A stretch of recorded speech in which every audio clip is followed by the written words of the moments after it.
What's going on, everybody? Welcome to another episode of the Rising Sun Podcast. I'm Dean Howell.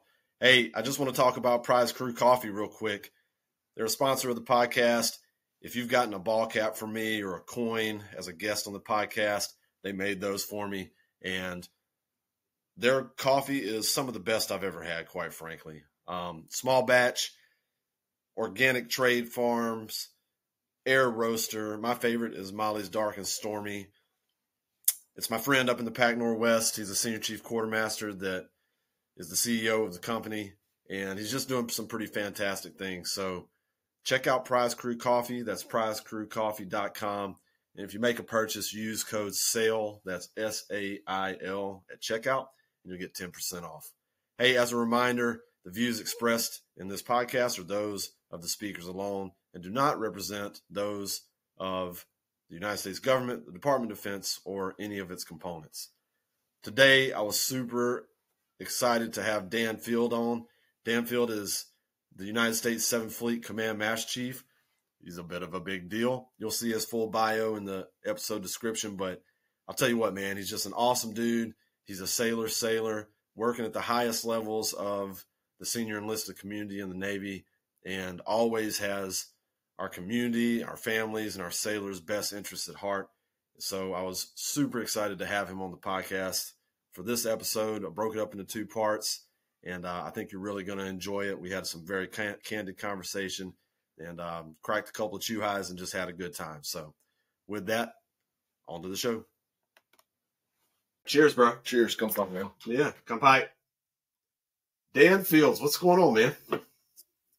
Nothing much, brother. Thanks for having me on your podcast, man. It's an honor and a privilege, bro. Dude, I am stoked to have you on, man. Like, I was kind of hesitant to ask you because I understand, like, once you get into a position kind of like yours that, you know, there's some, like, leap of faith that happens to kind of do something like this, right? But, so I really appreciate it, man. I'll put all of your details and everything in the link description, bio. We'll talk about all that stuff, man. Do all that. You know what I'm saying? I mean, you know, like height, weight, Yeah. how sexy this motherfucker is, like all that shit, right? But you'll probably get a lot of dislikes. Yeah, man. I'll tell you what, dude. It's really exciting for me though, just to have you on.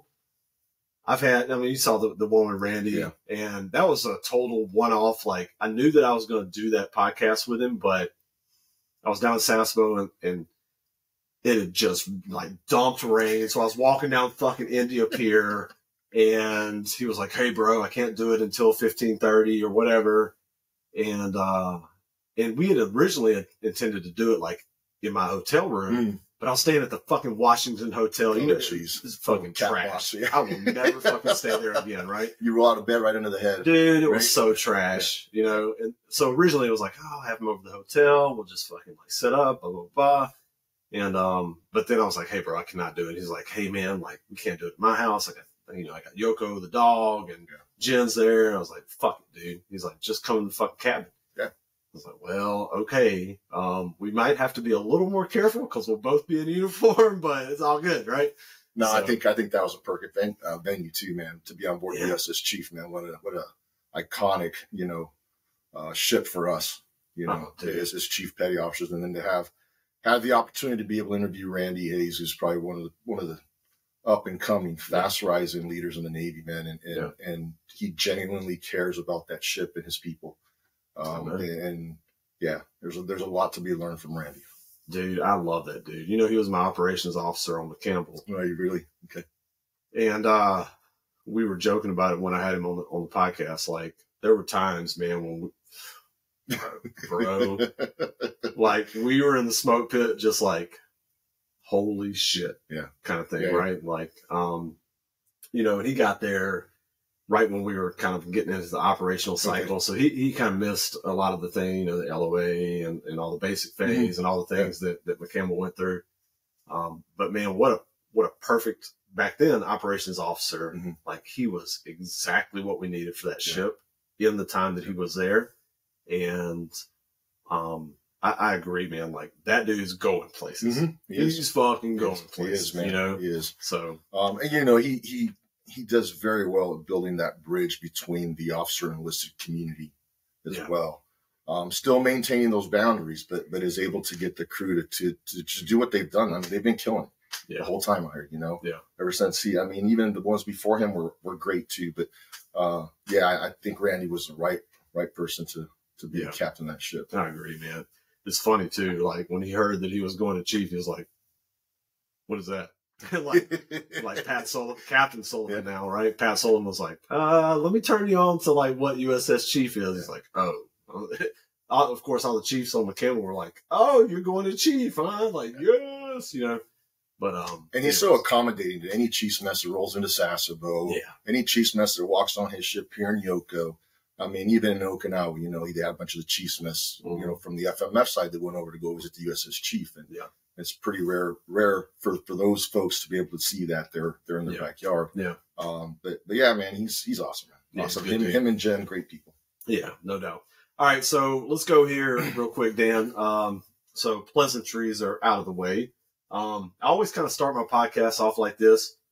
Without fail, man, I was listening to an old one that I did today with Mark Takata, who was at AMCS up there in Misawa with me. He had done some time with DevGuru and whatnot, half Japanese. And I was listening to it because I used to really suck at this. I was fucking terrible. And real talk, I was drunk about half the time. I mean, I was drunk about half the time. Y'all responsible drinking. Drinking. But I was geo batch, and I had, I lived in the towers up there, and it was like snow on the ground about half the year. And anyway, so I had Mark on, and I've gotten a lot better at this.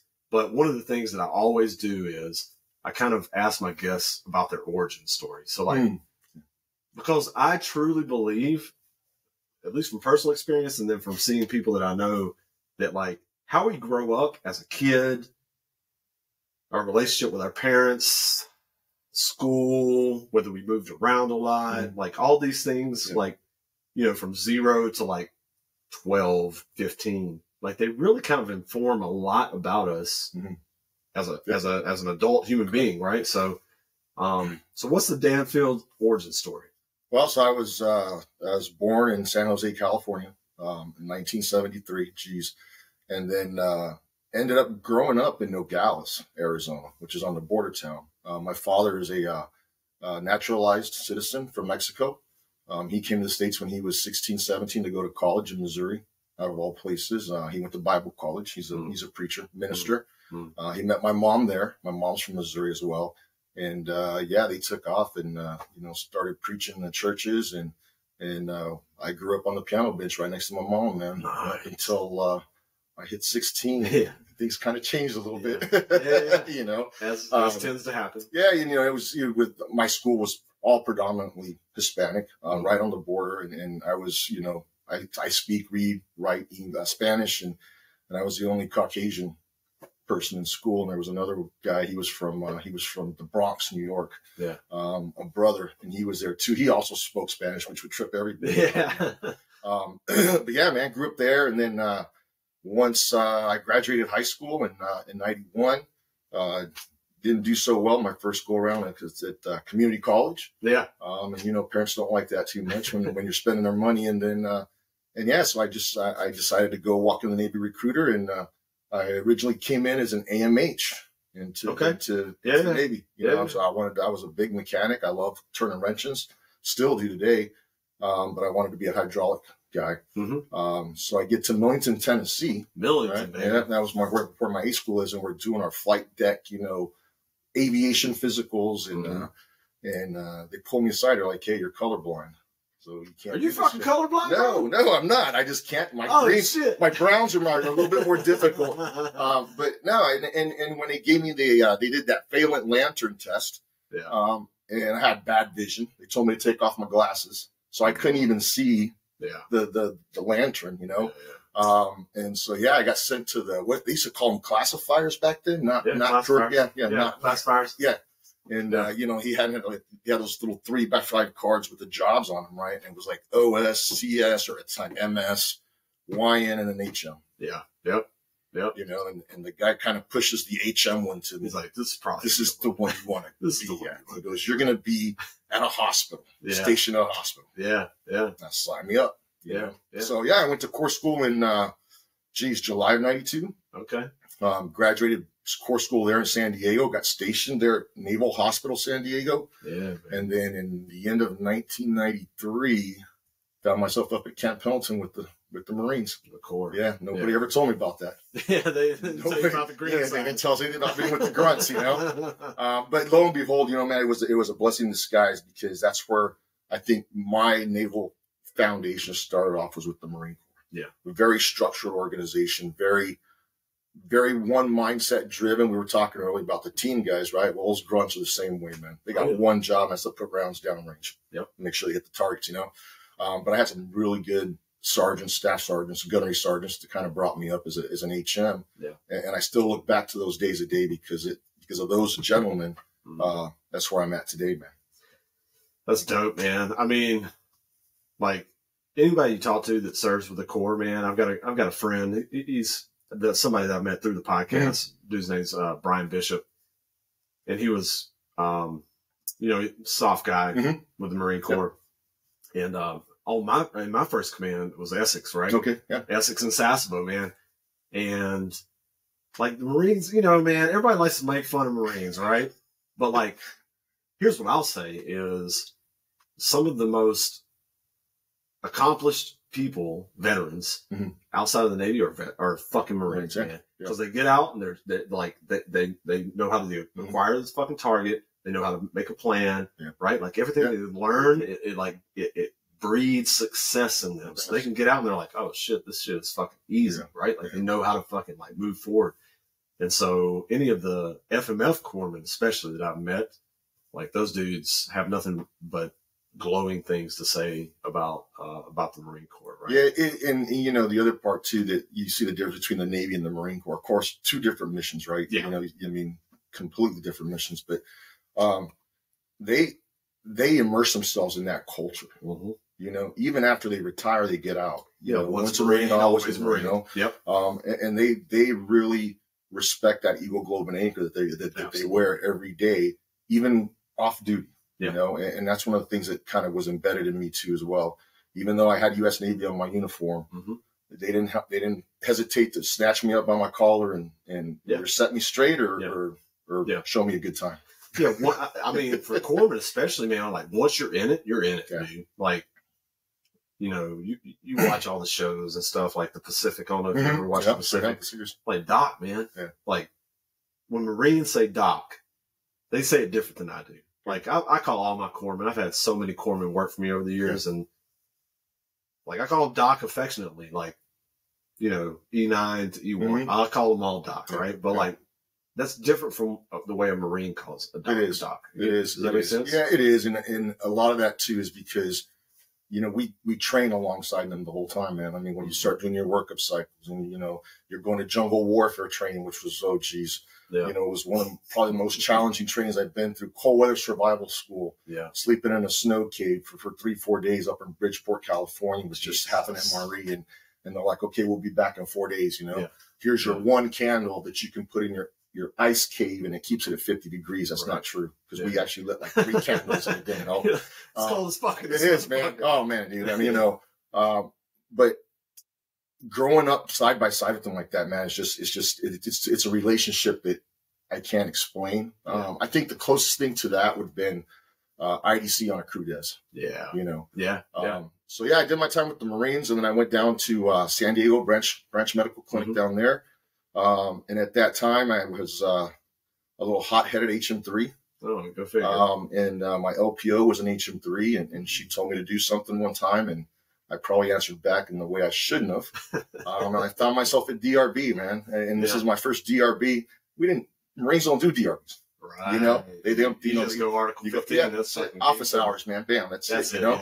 Yeah. And so I was in the DRB, and there was 2 senior chiefs and 2 master chiefs. And the one senior chief's name is Wayne Guy. Ended up retiring as a master chief. Yeah. And after we were done with DRB, and after they handed me my ass on a fucking platter, I went outside, and Wayne Guy followed behind me. He goes, HM3, come here. And I said, what's up, senior? Yeah. He goes, what do you want to do, man? You know, and coming from the Marines where you see patients, right? Yeah. From start to finish. Yep. treat them, diagnose them, you know, all that stuff. You do your medical note, you know, you prescribe the meds, and then to go to a clinic where he sat me down at a desk to check patients in and not even giving me the opportunity to see patients. I told Senior, I said, all I wanted to do is see patients. Yeah. He goes, okay, tomorrow morning, which was a Thursday morning, he goes, be here at 05 at the clinic. And I was like, oh, geez, let's see what's going to happen. So I showed up the next day, man, and got in his Tahoe, and he drove right across the street over the wet side and introduced me to the SEMA Medical Annex, which was opened up right there next to Pier 4. Yeah. And yeah, man, I ran that, you know, as the provider and seeing patients with him as an IDC. That was the first time I ever met an IDC. Made second class. And when I made second class, he goes, okay, now what do you want to do? I said, I want to see patients. He goes, well, there's only one way to do it. IDC. He goes, so you might as well go to school and get paid. You know, at that time, you graduated above a 94, you made first class, and then it was like a $54,000 bonus for a 6-year enlistment. You know? Shit. So yeah, man, and then that's where my IDC career just took off, brother. Yeah. So you've been an IDC since you were a second class. Yeah. I made first class in 7 years, and that was my whole career up until I got selected for the program. From there I went to. My first command was USS Constellation, CV-64. Fucking Connie. Yeah. Holy shit, man. You just dated yourself like a motherfucker. Like, just so we're on. That motherfucker's a museum now. It's a razor blades. You and I are shaking our heads with it every morning, man. From Connie, we came back from OIF, OEF after it popped off after September 11th. And then I ended up deploying with the Marines out to Iraq, out to Al-Assad, up the northern part by the Syrian border. Came back from there, went to USS Milius, did my crew disc. Well, I did a little bit of about 8-month stint on Thatch because they had lost the IDC. But while I was waiting to PCS to Milius, that's what I did. And then I did Milius. Joanne Ortloff was my CMC on Get the fuck out of there. That was her first tour, man. Holy shit. So it was good. I made chief there. Yeah. And wow, dude, hold on. So you were a first class IDC corpsman on USS Milius. What year was this? 2003 to 2006. I just want to like put that in context. I'm not trying to make you feel old. But I want to put it in context in the sense that like Milius is here now, still getting it the fuck in. And like people outside the Navy won't really understand the way that we feel about these ships, right? Fitz, for me, Essex, Fitz, George Washington, fucking McCampbell, you know what I'm saying? Like they don't really understand the way that we feel about these ships. Like these ships become a part of us, man. And so like when you talk about that you were on Milius, that's where you made chief and you were fucking independent duty corpsman on that ship. And here she is in Yokosuka. DDG 69. Just fucking getting it in. Yeah, still, she's fucking a good ship and like still doing the mission. And she'll probably still be doing the mission once like after you're done. And I don't know, man, like there's something to that. Like we love these ships and these ships have a life. They have like a spirit and they just have something to them. And, anyways, I don't know, man. That kind of struck a nerve with me, right? Like the fact that you were on Milius, you made chief on Milius, and here she is still. Yeah, I remember when I think Troy Bohorquez had just taken her over. Is that how you say his name, bro? Troy Bohorquez. Troy Bohorquez. I can't ever say it. I was like Troy. They'll probably tell you Bajorquez, but it's Bohorquez. I know you got some Mexican in you. But yeah, I mean, when they pulled down to Sasebo, of course, that was my first stop. I had to walk on there and just, see the chief's mess that initiated me back in 03, 04. And then to see her and walk into medical and see, my old stomping grounds where I started off my young career, and so, I did her, man. And I went to ATG, which was probably one of my best tours. In San Diego? Yeah, in San Diego, nice. ATG pack. I did my first 20 years in San Diego. SoCal with the Marines and then back and forth, right? Did that ATG tour. That was awesome, man. And then I jumped on board USS Comstock, man. And that's where I was senior chief already. And then cruiser, right? LSD 45. Oh, that's right. Yeah. And that's where I really got that initial exposure to what it is to be a command master chief, And my CMC at the time, we were on deployment. We were 13th MU or 15th MU. We're going out to Iraq, or to, CENTCOM. And my CMC, unfortunately, had lost his mother and she was living in Romania, so they flew him off. And yeah, I covered down CMC on there for about 6 months. Yeah. Of the deployment, man. That's where I was like, yeah, I want to do this.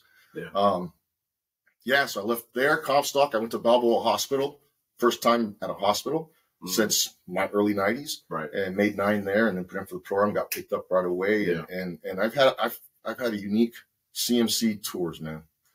Yeah, dude. So how many years did you have in when you got picked up for the program? I just hit 21, bro. You just hit 21. Yeah, 21. So right, 20, right in that real sweet spot, yeah, right? Yep. And then, so walk us through that, right? So picked up, and then where'd you go first? So I had called a detailer because I wanted to ship. And I knew Ashland was going through some issues down in Sasebo. Yeah. And I knew that there was a chance for me to jump on that. Never in my earlier career did I ever have a desire to get stationed in Japan. Yeah. But I called the detailer. The detailer said, well, have you called Sherm Boss? And Sherm Boss at the time was our HM Force Master Chief. Mind you, I already got selected for Command Master Chief. Oh, boy. And I said, all about this. Yeah. Go ahead. And I said, why would I call the Force Master Chief when you're my detail? Because I'm not going to let you go. Well, that's what I thought they were going to do. Yeah. He goes, so I get a hold of Sherm, and Sherm goes, man, here are your options. I want to ship, man. Yeah. I got ships under my belt. I got ATG under my belt. Yeah. What better route to go, right? Yeah. And Sherm Boss goes, hey, man, he goes, we got some issues in Okinawa. And right there, I was like, here we go. FMS, right? The fucking hospital and MG or some shit. Yeah, so I ended up going to 1st Marine Air Wing out of Camp Foster. Yeah.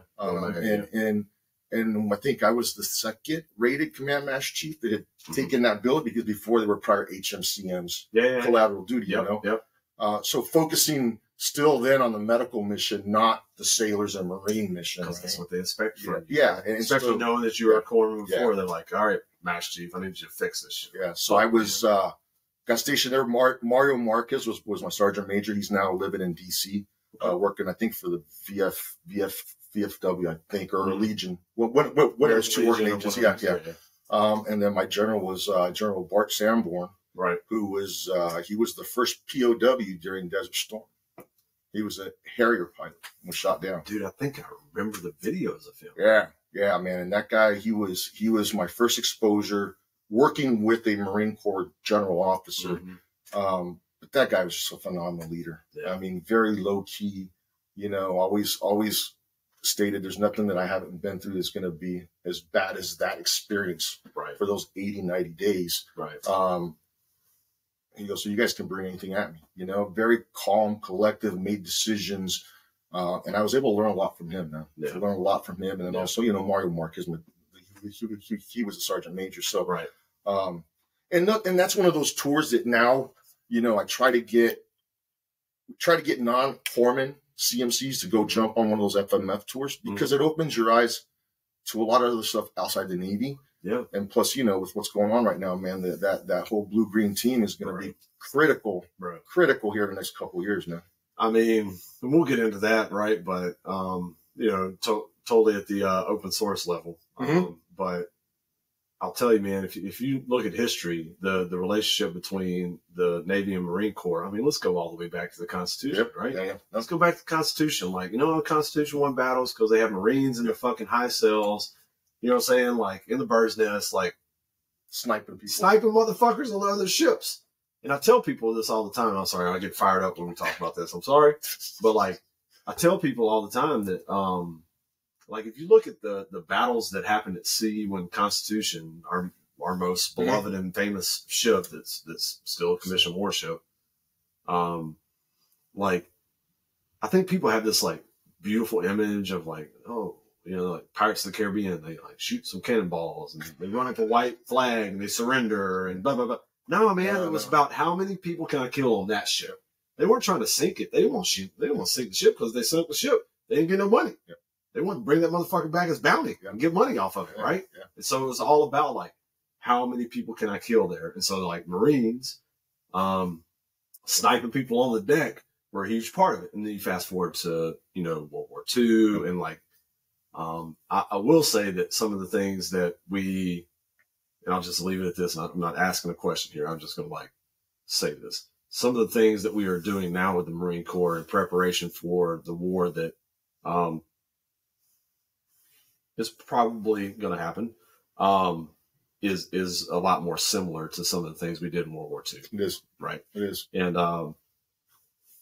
it's fun. It's fun. That's the wrong fucking word. It is kind of fun though. It's like interesting and exciting for me to see two things.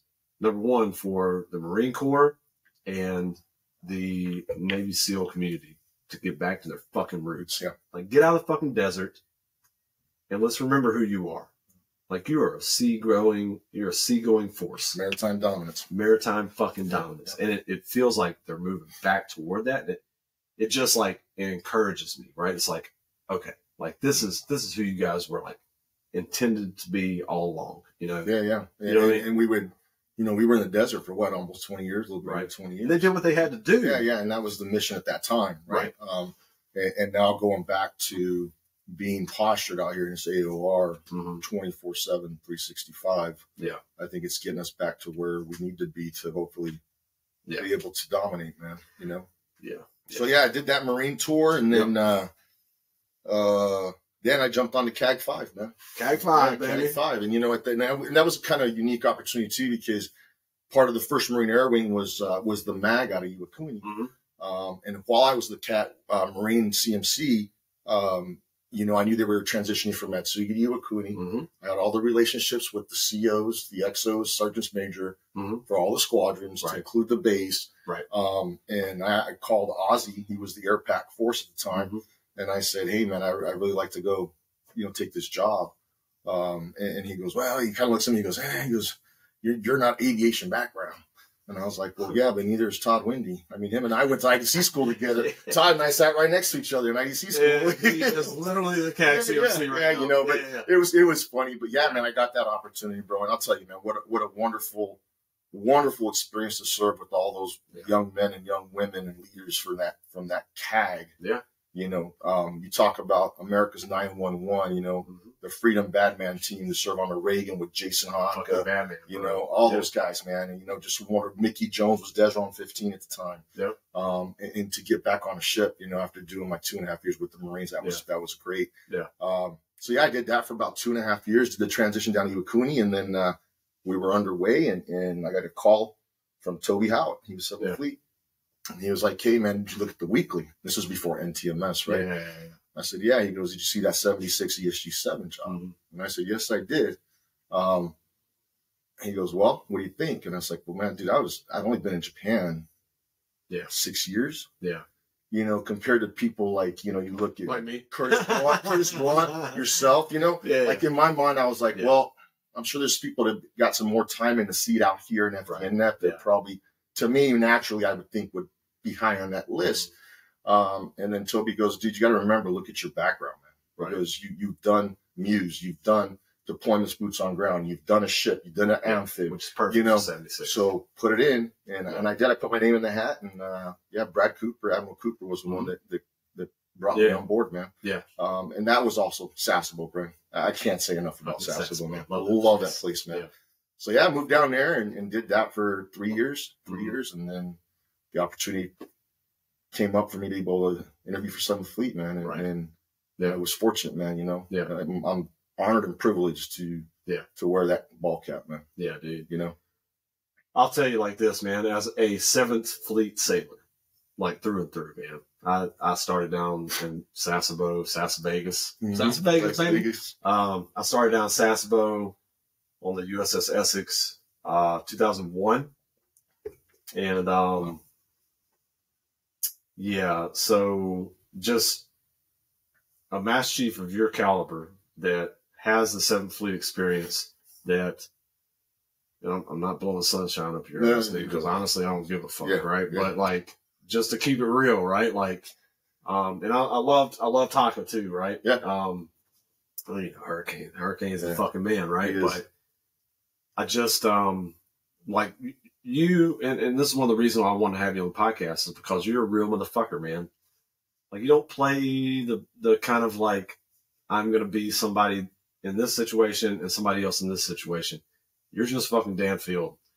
And I'll tell you, man, like, I think that the Navy needs more of that, first of all. And second of all, I think in this job specifically, people get all butthurt when we talk about that 7th Fleet is just different. We're not saying we're special. No, it's fucking different, bro. It's different. Like our deployment schedules are different. Our living conditions are different. Restrictions are different. Oh, by the way, fucking as soon as we get underway from Sagami 1, we're being tracked by the fucking Chinese. Like, let's be 100 about it, right? Like we're under the gun all the time. And so, like, a guy like you, man, like for me, I'm still I'm a deck plate CMC, right? Like, seeing you as the guy, it's like, fuck yeah, man. Like, all right, we're good. Like, I know this dude's going to advocate for us. He's not going to play the fucking fuck games. Like, this dude's going to advocate for us and for our fucking sailors. Like we know that. And that's a huge fucking thing for somebody that's in your position, right? I'll tell you, man, I was always, like we all do, right? I got a lot of good mentors, officers included. Mm-hmm. And that's one of the things they always told me is you always got to keep it real. With your people. That's it. Keep it real with the leadership. Certain levels of leadership require you to communicate that in a different way. But taking care of what we do out here is like my number one goal, man, because like you said, man, once we go out the cut, man, we're hooking and jabbing. And there's no, we'll do it tomorrow. Mm-hmm. No, it's live, man. It's live. And yeah, and for new sailors that come out here, it takes them a little bit of time to get used to, as you know. But I think all in all, man, I mean, you don't see too many people really trying to go back. Yeah, unless you're just not cut out for it. Yeah. Right? Yeah. You know what I mean? Yeah. And I think that sometimes you'll see like these old heads that have, they've been in Norfolk or Mayport or San Diego or Hawaii. Yeah. And like they come out here and like, nah, man, like this ain't for me. Yeah. And, that's one of the things I tell CMCs all the time whenever I'm talking to them on the waterfront, here, Sasebo, wherever, is, for us Japan folks, if you really, I highly advise them that they do a tour back in the States. Mm-hmm. Get your name out there. Yeah. Because unless you've served out here with us, you really don't know You're not ready for who we are, number one, our capability, our ability. Yeah. And how we lead our sailors out here, man. Yeah. And I tell them all the time, if you want to move up that chop chain, outside, up the tier, up the mess, right? The leadership mess, I strongly recommend it, because there's only so many jobs out here in Japan that we can do. That's right. Yeah. I think that, I don't know, man. Like I'm born and bred this, and I've never done sea duty anywhere but here. Yeah. And so like, I can't and this isn't to disparage anybody that does ships in San Diego or whatever. Like they got their own issues they're working through, but just the tempo that we have out here. And this isn't, I'm not saying this to like, oh, fucking poor, pitiful me. Yeah. I'm just like stating it as a fact. Like the tempo that we have out here is totally fucking different from the rest of the Navy. And some of us fucking love it until we kind of had enough of it. You know what I'm saying? Yeah. Right? Like, you kind of reach your threshold. You're like, oh, I've been gone for 14 fucking years. Hey, kids, how you doing? Like, sorry about that. But like, I wouldn't give it, I wouldn't trade it for anything in the world, but, it's just, it's a different tempo, but, over the last 20 years, just the mission has evolved so fucking much, man. Like 10 years, bro. We used to be worried about fucking East Timor. Yeah. Nobody gives a fuck about East Timor now. You know what I'm saying? Like that used to be a thing that we were worried about in 2002, 2003. And like, it used to be pretty calm out here. Honestly, it did. It did. Like we were underway a lot, but on Essex, we go do the Okinawa 500, let the Marines go ashore, hop over to fucking Hong Kong, Thailand, Singapore. Dude, let me tell you about my first underway, Dan. Let me tell you about my first underway. Let me tell you about my first underway, bro. So I joined the Navy. So I am colorblind, right? And I joined the Navy, 92 ASVAB. I joined the Navy with full intentions of doing my time and getting out and going to law school because my stepbrothers and stepdad law firm. Okay. The whole thing, Yeah. right? And these motherfuckers, you know how they fucked me, Dan? They fucked me, bro. My first port visit in the Navy was Patio Beach, Thailand. Oh, geez, dude. Right? Oh, geez, yeah. Right? Yeah. And it was back in the day. There was no lamp shebang. Yeah. We just anchored fucking Essex out. And I was already 21. Fucking Liberty boat pulls up. I hop on. Dude comes out. He's like, who wants a Heineken? And I was like, me. And it's like fucking 25 cents. And then we pull in, and you've been to Patio. Sure. So you pull in on the Liberty boat. And this is back in the day, man. Old rickety fucking pier right there at the entrance to Walking Street. And so, like, 22-year-old fucking Dean Howell walks off the pier, steps foot on Patty Beach. I look to the right. I look to the left. I was like, what the actual fuck is this? And I joke, right? But, like that was the allure, man. Mm-hmm. Like, they're like this, like, you know, you get your Liberty cups in fucking Hong Kong. Yeah. You go to Singapore and you go to fucking Boat Key, which was a whole different place back then. And like the allure of this place used to be just something different than it is. It's nobody's fault. Like it's just changed. Yeah, it's just changed over these last couple of decades. Yeah, you know just I mean, let's look back at like, you know, when I first got here in 2014. I mean, just totally different. Then, you know, I mean, we didn't discuss some of our adversaries in any briefs. Not a whole lot. Not like that. No. Yeah. And it's. Yeah, bro. It's I was having this conversation this weekend. I was in Sasebo and I was having a conversation with John Hook. Yeah. John. Shout out John Hook. Yeah, man. Congratulations to you, brother. And you know, it's you wonder what the next 5 years is gonna look like. You know, you start looking at some of these areas, man, and it's you know, it's gonna be challenged. It's gonna be challenged. It's not going to be an easy fight. Period. And yeah, so it's interesting, yeah. But yeah, man. So I did 7th Fleet, and then we'll see what happens after this, dude. This will take me to almost 34 years in the Navy. God damn! Yeah, man. Holy shit, Dan! 30. No shit. That's what's up, man. I'm a baby. So where were you at in 1998?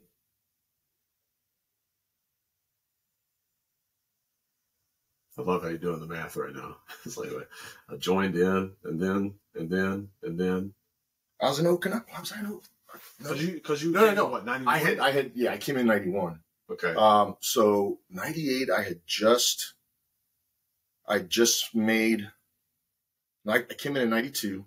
98, I just put my package in to go to IDC school. I was at the clinic, 32nd Street Clinic. Okay. I just finished my 5.5, 6 years with the FMF. Yeah. So I was graduating high school. High school. Yeah, I was graduating high school, man, and then I did 3 years of college before I even like came into the Navy. Okay. Honestly, yeah. I still do not have a bachelor's degree. At least you only got 1 year left, brother. Yeah, man, it's all good. I mean, I actually have like 5 classes left. 5, I'd say, though. Who's fucking counting, man? Yeah. So okay, so 7th Fleet. Command Master Chief now. So we've talked about this before. You came to Japan, not reluctantly, but at least like not exactly knowing what you were getting into. And then once you got here, man, yeah, you know, you always, you know, and back in 14 was when all the lockdown was going on, right? They had just come out. I think it was in 13, the policy in Okinawa was, you know, if you left the base, you could only leave in your khakis or your you know, your Marine alphas, you know, 1 beer out in town. I mean, it was, you hear all about the Liberty plans, right? Yeah. You know, as CMCs, man, we would hear about that in Japan, in San Diego. I'm like, fuck. Yeah, I don't want to do that, you know? But I'll tell you, man, my time in Okinawa, I think my first 6 months, I was kind of like, what did I get myself into? Mm-hmm. But then I really started getting into the groove of traveling. Yeah. We had just stood up our MRF D detachment down in Darwin, Australia. Okay. The Marine Rotational Forces down there. So 6 months UDP for the Air Wing. Yeah. You know, we were getting involved a lot we were the MAR 4 for Cobra Gold, you know, for Thailand. So I would spend 2 months in Thailand. Oh yeah. Doing a lot of engagements with the Philippines. Yeah. Singapore, South Koreans. Yeah. And that really kind of opened my eyes to the world. Yeah. If that makes sense. 100% does. Because, you know, all my times previous to that, I was a Westpac guy. You know, come out. As a matter of fact, we never hit any Japan ports. No, because you don't come to Japan on Westpacks. Yeah, it was, you know, the typical Hawaii, Thailand, Singapore, Hong Kong, right, Gulf, right, Australia, come back. And then home, you know. But it really opened my eyes to the world. It really taught me how to engage with people from different backgrounds. Mm-hmm. And I really found my niche in it, man. And I really enjoyed it, you know. And then, you know, as CMCs, you know, they always say, you know, it gets lonely at the top because your crowd gets smaller, right? Well, having been I was a single guy. Yeah. I just gotten separated and divorced from my first wife. Mm-hmm. And so my circle was definitely small because all of my counterparts were either there with the families or married spouses, you know. Yep. So I really got involved with the culture, with the people from Okinawa, you know. Wow. Those were all my friends. They were all Okinawans. Yeah. Dude, you know. I love it. And they're the ones that taught me how to live in Japan. I love it. You know, and it was awesome, man. You know, Iwakuni, same thing, man. You know, Atsugi, same thing. Sasebo, definitely Sasebo. Yeah. And just to be able to see a culture that reminds me of the way I was raised. Yeah. You know? Yeah. Everybody asks me, so what's the big deal about Japan? I say, you can sum up Japan in one word, that's respect. That's it. That's it. That's it, dude. Respect. That's it. Yeah, we talk about the Navy all the time. Like all the buzzwords these days are what? Dignity and respect, right? Yeah. Treat me with dignity and respect. Oh, you mean be like the Japanese? Yeah. I mean, like, but I'm with you, right? Like the way I was raised is the same way, right? Yeah. That like, you know, you cared for the elderly. Mm-hmm. And you were respectful to them because, God damn it, they earned it, right? Yeah. And you were also respectful to the children, because they're babies. Yeah. You want to take care of them. You want to bring them up the right way. Yeah. And like Japanese culture is very, very respectful to those two. I mean, you go on a train, right? Priority seating, and nobody seats it. No. And if they are sitting in it, and some old lady walks in, or a woman that's got kids, little babies, or pregnant, they get their ass up and they let them sit down. You know? Yeah. Like just the culture, man, right? You know, I told you my dad's Mexican. We grew up, you know, on the border, and all of my dad's family's down in Mexico. Mm-hmm. So we used to travel around Mexico all the time, and just to be able to see so many similarities between those two cultures, the Japanese culture and the Mexican cultures, was eye opening to me here too, because I was not expecting Japan to be that way. I was not expecting the people to receive me the way they did. Yeah, you know. Yeah. And you know, you probably dealt with this. You run into a couple of the Oji-sans that, you know, kind of don't really want to talk to the gaijin, you know, but 100%. After a period of time, you become best friends with these people. They truly still believe it's about the content of your character. Yeah. Yeah. I mean, they do, right? Like, they'll judge you for sure. Like, let's don't mix words. Like, the Japanese are, they have certain stereotypes about certain groups of people, right? Mm-hmm. But you can defeat those stereotypes pretty quickly, right? And they don't like firmly hold those biases that, you know, that they have initially, right? Correct. Yeah, man, I've been out here forever. I'll tell you a story. So my wife's mommy, her grandfather was a fucking Zero pilot in World War II. Survived. Yeah. Okay. And she's from Kagoshima. Okay. You've been to Kagoshima? Yeah. Dude, it's one of my favorite cities in Japan. Kyushu is it for me. Right? Yeah. And, not the same thing bad about any place else in Japan. Yeah, we love Japan, but Kyushu is the shit. Mm-hmm. Fukuoka is my favorite city in Japan. Wow. Like, hands down. Not even close. Mine was Yufuin, Beppu, and Oita. Okay. Kyushu. Okay. Northern yeah. Like, close to, like north of Nagasaki, like up toward Kitakyushu. Yeah. Right? Yeah. Yeah, those are my favorite areas, man. Yeah, it's good. So beautiful. Yeah. It's so gorgeous. I just love Fuku. I mean, it's going to sound stupid, but this is like my OCD kicking in. Like, I just love the way that Fuku is laid out. Yeah. I love the big streets. Yeah. It just makes sense. Everything is kind of at a 90-degree angle. Like there's not a lot of like small, it's not like if you go to like Shinjuku, it's just like, I don't know where the fuck I'm at. Fukuoka is just kind of like laid out smartly as a city, right? And like, I don't know, it just feels open. It feels a little bit. There was some streets I was in Fuke, man, where if I wouldn't have realized I was driving on the other side of the road, I would have felt like you were in America. Yeah, back in America or back in England, Europe, Yeah. Because it was just the way the houses, the architecture was. And I didn't realize I had to do the research study on why there was such a heavy European influence in Kyushu. In Absolutely. Kyushu. Yep. It goes back to when they were trying to bring their religion here and trading all that stuff. That's right. Yeah. I didn't realize. I mean, I do research. I was like, why does this place look so different? That's funny you mentioned that. A lot of people don't realize this. Like Kyushu, you'll see Christian churches way more often than anywhere else in Japan. And it's because they were more receptive to outside influence than the hub, like, the central government was. Yeah. And, I didn't bring it this time, but so my wife's grandma is 99. She'll be 100 in September. Wow. Dude, the story she has. She lived in Nanking, right? Yep. Which is now Beijing, right? She lived in Nanking during the war. She was like 17 and it was dangerous in Kagoshima. And so she was from kind of an affluent family. And so her family flew, like she went to Nanking. And she lived there for the duration of the war with, an older brother. And, dude, to hear some of the fucking stories she has, right? But so mommy's grandpa was a Zero pilot.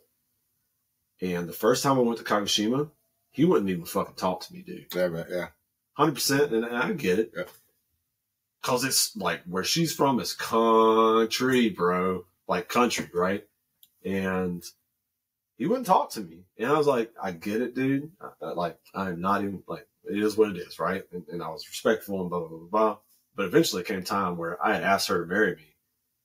And it's still very traditional. This was 2003, early 2003. And it's still very traditional in the sense that like, hey man, like if Ji-chan doesn't give his blessing into this, like, it's not happening. It's probably not going to happen. So you have to move to the States, maybe. You know what I'm saying? So she like coached me through how to like ask him to come to the wedding. It was like, Keikon shiki kite kudasai, right?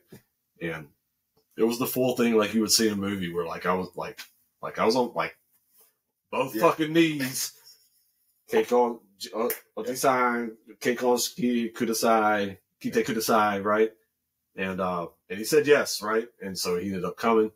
And then, like, once the wedding was over, and I didn't understand shit he was saying back then. We're talking 2003, right? I didn't understand Japanese as well as I do now. And, like, he would, like, open up picture books and show me shit, and mommy would have to translate. He was, like, super proud that we were both, like, Navy men. Him from Japan, and me, like, new generation. I don't know, man. It was just, it was so fucking cool, man, to like make that connection. Anyways, I guess all that is to say that you've been out here long enough, and so have I, that the Japanese, when they attacked Pearl Harbor, the famous quote was, "We have awakened a sleeping giant," right? And I feel like that the sleeping giant in 2023 is fucking Japan. They're a warrior class. They are. They're a warrior class. They are. They've been without a fight for a long fucking time. You're right. And you see them operate out there with us all the time. And they're a warrior type and they're very proud with everything they do. Yep. I forgot where I was on travel and, somewhere here in Japan, man. And I was talking to one of the young Japanese sailors, and their pay differences, their pay scales way different. I mean, I think you and I make what like an admiral makes, dude, in the JMSDF, right? Yeah. And this it was a third class petty officer, OS3. Actually, I think it was Azuma-san's translator. Mm-hmm. And his comment to me was, because I am so grateful that the government of Japan is paying me this money, I will always do my best. Yeah. Always do my best. And I was like, wow, man. Yeah, bro. Like, that's pretty deep, man. You know, it's a different mentality, bro. You go to the what's their flat top, the Izumo. Yeah, or the Kaga. Yeah. 400 people on that ship, man. Right. 420 people. That's without the air detachment, right? Yeah. And I just took all the sailors of the year, you know, when they were here in Yokosuka. Yeah. Because I wanted them to see just the pride and you know how they appreciate and value everything that they have, you know. And yeah, man, it was just it's always an amazing time to go visit those folks on those ships, and just see the standard across the Japanese Navy, not just every ship, but it's across the Navy. It really is, man. It really is. Or say their maritime force. What a I mean, you probably couldn't pick a better partner out here. Yeah, I totally agree. Right? I do agree. Like, if shit pops off, and obviously there's some legalities that surround all of that, but let's just say shit really pops off, man. Like, there's not a better partner. There's not a better partner. And I mean, we're here. I am on Japan soil, on you know, on an American base, but like, so of course I love them and Japanese and all this, right? But like, you just come to fully appreciate the culture the longer you've been here. You do. Like, they're just fucking good people, man. You know, and it's very kind of like unspoiled. Does that make sense? Yeah, it does. Yeah, it's very unspoiled. It is. And you almost don't want to see it like get fucked up. Yeah. You know, because like this is probably the closest thing to like a perfect society. I think in the world. I agree.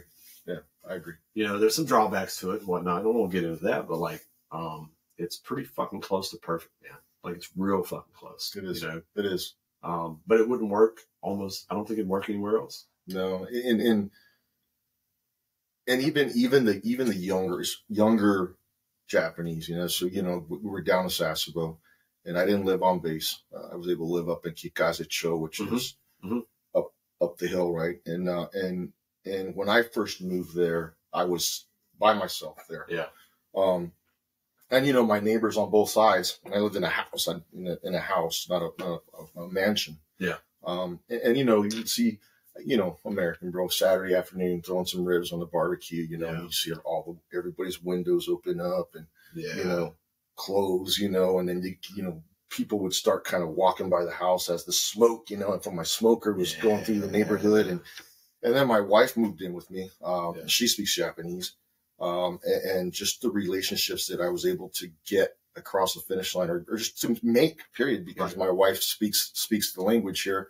My neighbors became like family to us, man. Yeah. I mean, it was not awkward at all to see the 3-year-old little kid, you know, Now-chan come in, open the door, walk and give to my pantry, grab a thing of popcorn, put 3 minutes in the microwave, and then walk back out. So I got the dance on, you know? Well, they're yearning for that. Yeah. I think that's what the Japanese are yearning for these days. Yeah. Because just like us, they've been separated so far from the rural society. And so now everybody lives in these compartmented, even if you live in a house, you live in a fucking prison to some extent. Unless you go out and meet your fucking neighbors and build community. That's one of the reasons I started this podcast, man, is that like, I think that what we are missing in the world right now, whether it's Japan, the Navy, like, pick a fucking organization, a structure, a community, or, you know, a country or whatever, right? Like, I think that one of the things that we're missing right now is community. Like, yeah. Does that make sense? Like, no, it is. It is. And like 5 or 6 people that I'm cool with. Yeah. That we hang out. Yeah.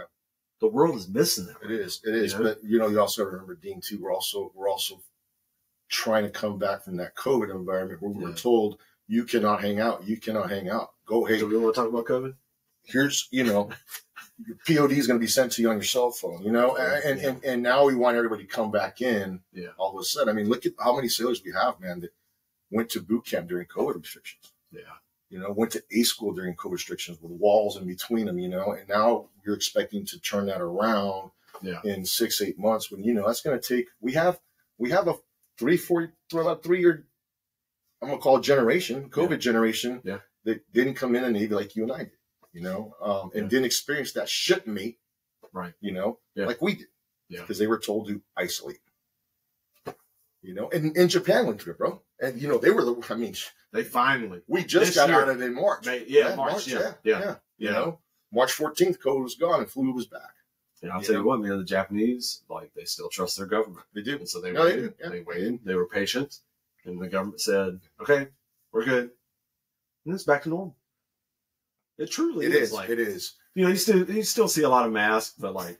But that's always been there, right? Yeah. That's always. A little more. I'd say there's probably 30% more masks now. But like, you always saw masks. You know what I'm saying? Yeah. So it's not even like a problem here, but like, no, but like to your point, like it's going to take a long time to recover. Yes. People that truly lived before COVID are good, right? It's like, oh, it's done. Yeah, that's fucking sucks. Like, let's move on, please. Shot number 4. Let's go. Fuck me, right? But like, I'm blessed because my kids are very fucking like, you know, they're my kids. Yeah. So, yeah, they're very like assertive and resilient. Like, fuck, thank God it's over, you know.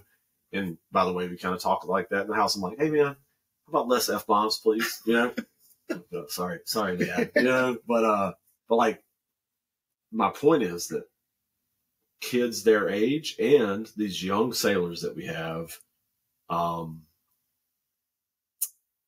it's going to take a long time for them to get out of that because they don't know any different. You know, and anything that we try to introduce that is not online communication, they already were on an online communication world, and then COVID happened, and it just like drove them further into it. So like, but I will say, man, like once you get them in a fucking group having fun, you know, you interject some things that are normal to us, games, whatnot. Yeah. Like, you know, they're on board with it, but it takes some time to like get them into those things. It does. You know, I was able to. I went back to DC, and then from there I went to San Diego. Did a brief at the AirPac conference, CMC conference, and I was able to see my kids, my son and my daughter, Dominic and Brianna, in San Diego, and just talking to her, you know, realizing that, you know, up until this last year, she hadn't been in school for 2 years. Fuck. I mean, that social interaction was gone. That's so rough, bro. And that's going to stick with her probably for a long time, you know, where people like us, right? I mean, we didn't shut down Japan. The Navy did not shut down during COVID. Right. What did we do? We got underway. 100%. You know? Dude, I was there. We restricted everybody on the piers, you know. I was there, bro. And day fucking sequestration. I did it a couple times. Yeah. You know? I did that bus ride from Narita all the way down to Sasebo, bro. So, yeah. And that was the night before I interviewed for Southern Fleet, too. Oh, yeah. Yeah, it's just I think it's going to be challenging probably for about another year and a half just to get that mentality out of some of our sailors to realize that, hey, it's okay to be together. It's okay that we serve together. We fight together. It's okay. Yeah. You know? So I'm going to say something right here, Dan, and this is just like, you don't have to comment on it at all, right? This is just my personal, this is Dean Howell's fucking opinion on COVID. I'll say this, and then we can move on to the next fucking subject, right? You don't have to comment. Don't say anything in return. If you don't want to, this is me.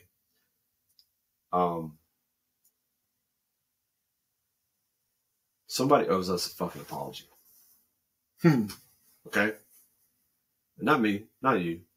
Because we're old heads. We don't give a fuck. It's like we're already bought into the enterprise. We're fucking company, man. It's like, whatever, dude. Like, you did this shit. It's like, whatever. Like, moving on. As long as I don't fucking catch, you know, myocarditis, which I'm not going to because I'm older. You know, as long as I don't fucking kill over dead. Yeah. Again, which I'm not going to because I'm older and I've already done all the bad things in my body. Like, a little fucking shot ain't gonna do shit for me. It ain't for me.